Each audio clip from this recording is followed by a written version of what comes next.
Hola, soy Cintia Cano y voy a hablaros de la escala de planos, los tipos de composición y los encuadres. He planificado mi trabajo de acuerdo a las condiciones de la cámara de mi teléfono móvil. Por eso voy a explicar y ejemplificar los distintos tipos de plano. Yo voy a empezar por el gran plano general. Aunque para muchos estudiosos no sea un plano, yo lo quiero explicar. Se utiliza como plano de situación al principio de una secuencia para ubicar al espectador en el espacio y en el tiempo. Por ejemplo, grabamos desde una terraza y se contempla el pulso de una ciudad. Prácticamente las personas no pueden verse o si se ven muy pequeñas. Este plano tiene un valor descriptivo y a la vez dramático. El plano general.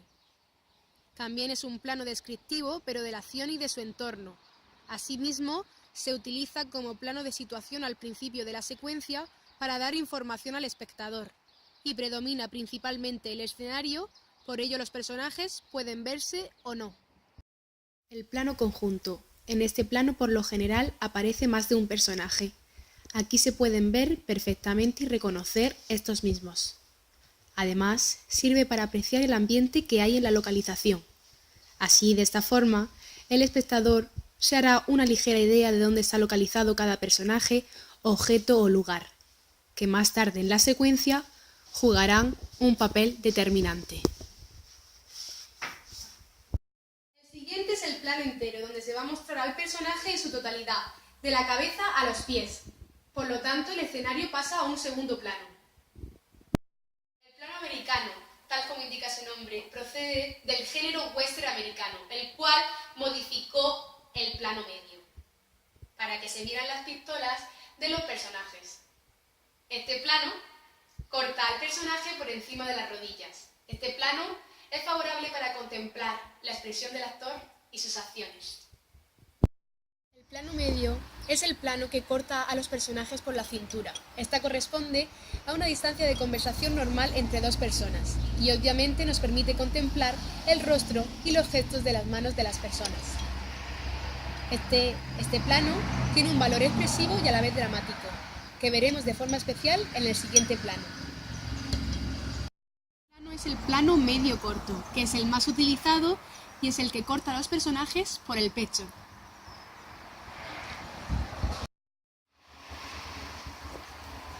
Primer plano. En este plano se incluye los hombros y la cabeza de los personajes. Esta se corresponde a una distancia de conversación muchísimo más íntima. Su utilidad es mostrar más intimidad y más emoción. Primer plano.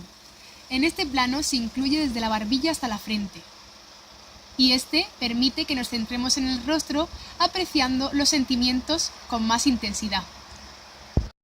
El plano detalle consiste en cerrar el plano en un objeto hasta que ocupe todo el encuadre y así poder mostrar un énfasis mayor de la acción del objeto, la sensación de que tienes mucho frío.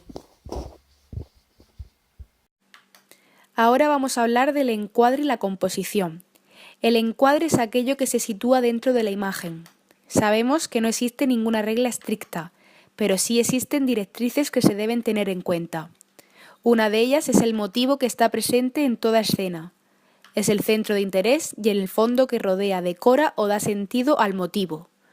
Para resaltar esto existen factores comunicativos que dependen del tipo de encuadre: horizontal, vertical, inclinado, y cada uno de ellos transmiten sensaciones diferentes. Aquí tenemos el encuadre horizontal, que sugiere tranquilidad, quietud y se utiliza principalmente para paisajes y para tomas en grupos. En este caso, estamos viendo un encuadre vertical que nos transmite fuerza y firmeza.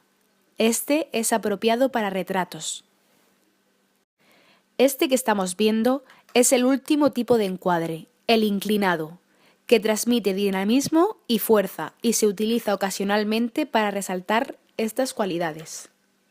Seguidamente veremos las características del encuadre, que vienen determinadas por el principio de la unidad, es decir, la necesidad de que todos los elementos contribuyan a conseguir una impresión armónica y coherente.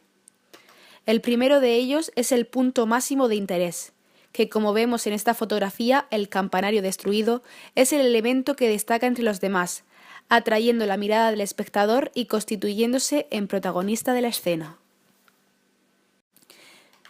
El segundo de ellos es el límite interno del encuadre. Como vemos en esta imagen, el centro de interés es el barco, pero existen otros elementos como es el mar, la montaña y el cielo que van a dar equilibrio a la composición y están dispuestos en relación al rectángulo de la pantalla.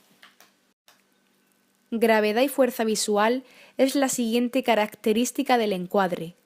Los elementos que componen una fuerza visual son tres: punto de aplicación, la intensidad y la dirección. Y estas están sujetas por determinantes no visibles como la dirección de izquierda a derecha de la lectura de la imagen o la dirección de las miradas de los personajes, tal como vemos en la imagen de la bailaora. Continuamos con las características del encuadre, la simetría. Existen dos tipos de equilibrio, el primero de ellos el simétrico, y este se produce cuando encontramos igualdad de peso y tono en ambos lados de la composición. Esto da sensación de orden y alivia la tensión, como comprobamos en esta imagen de Palafitos. Con esta imagen de las casas colgantes de Cuenca vemos el segundo de ellos, el asimétrico, que se produce cuando no existen las mismas dimensiones en ambos lados. Este crea agitación y tensión. Proseguimos con la siguiente característica, la ley de los tercios o 4 puntos fuertes. Este es cuando en un encuadre se aplica la proporción áurea. Se trazan líneas paralelas a los lados y se logran 4 puntos que señalan la sección áurea.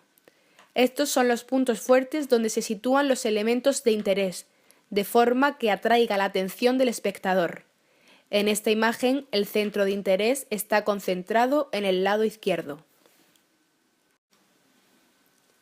Otra de las características son las líneas básicas del encuadre, que dirigen la mirada al centro de interés a través de líneas que no siempre deben ser líneas de tren, como observamos en la fotografía, pero sirve para indicar que las líneas pueden ser horizontales, verticales y diagonales. Otra de las características es la masa y el fondo. Entendemos por masa los elementos integrantes de la escena, como las personas, objetos y mobiliario. Los elementos han de estar dispuestos de forma simétrica, tal como vemos en la imagen, de manera que las grandes masas tiendan hacia el exterior y cortadas en ocasiones por el propio encuadre, mientras que las pequeñas lo hacen hacia el centro, para que a efectos de atención el centrado de las pequeñas compensen el tamaño y el peso visual de las grandes. Por su parte, el centro de interés de un plano ha de aparecer destacado, y lo que más influye es su sensación visual de fondo. Seguimos con otra de las características, la composición triangular. Este es el método más utilizado en televisión y ha sido heredado directamente de la pintura. Como vemos en la imagen, la modelo extiende sus brazos a cada lado de su cuerpo y forma un triángulo que hace estable la imagen. En imagen, estabilidad es igual a credibilidad. Tono y profundidad, otra de las características. Podemos decir que si las imágenes de una escena se reproducen en una escala de grises, desde el blanco hasta el negro o en diversos colores o tonos según el medio que las capte, estaremos hablando de tono. Además, como vemos en esta imagen de cataratas, si variamos durante la toma el plano enfocado, es decir, cambiando el foco del primer término a un plano medio, obtenemos un efecto de gran profundidad visual. Otra característica, la composición cromática. Se basa en establecer equilibrios de composición mediante manchas de luz y de color. No solo se logran efectos cromáticos, sino profundidad y perspectiva. Los colores cálidos acercan y aumentan aparentemente el tamaño de los objetos, como vemos en la imagen de la izquierda, mientras que los colores fríos las distancian y reducen, como vemos en la imagen de la noche estrellada de Van Gogh. Sirva esta imagen que pertenece a la película del gabinete del Dr. Caligari de Robert Wiene para abordar la siguiente característica del encuadre. Se trata de la confusión en la imagen. Es preciso evitar la confusión en la lectura de la imagen para obtener una correcta composición. La confusión se origina por errores de tono, de dimensión, de bordes o por un número inadecuado de objetos principales. Ahora vamos a tratar la última característica del encuadre, el formato en la imagen. Se trata de la proporción interna del cuadro, que es la relación entre el alto y el ancho de la imagen, a la que conocemos como ratio, razón. Esta se clasifica en composición en la imagen panorámica y composición de la imagen en movimiento.